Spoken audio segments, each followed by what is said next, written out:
Okay, Coach, a big 102-58 victory over University of Maine, Fort Kent. This was y'all's first time meeting them tonight. What did you see from your team, and just your thoughts on tonight's game? Yeah, we had a tough loss on Saturday, and we got back last night. We traveled all the way back from Florida, and we got back last night right before the Super Bowl. And they know that there's not very many games left, and I just needed them to respond, and I needed them to play a game with energy. And when you have a 102-58 score, it seems like your opponent wasn't very good, and they're actually a pretty good team. They have skill at every position, and their starting five was really good, and the first half was pretty tight. But I was glad that they came ready to play and improve on some of the things they needed to improve in, and that we were able to get playing time for everybody.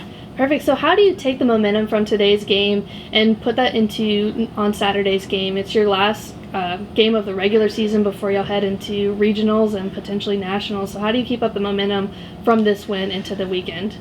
Well, I don't want to sound super pious, but one of the things I talked about, we've got Bible conference this week, and I just said,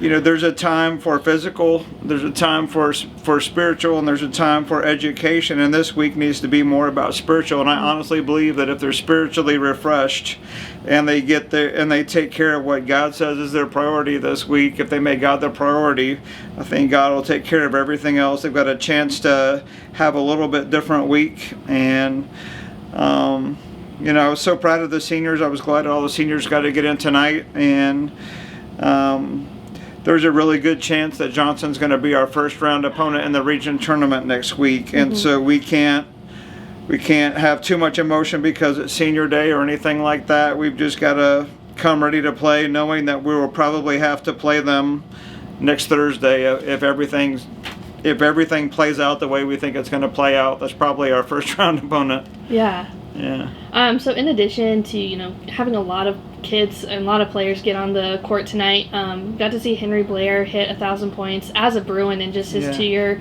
career here. Yeah. How much of an impact player has he been these past 2 years, just in his shooting and his offensive ability?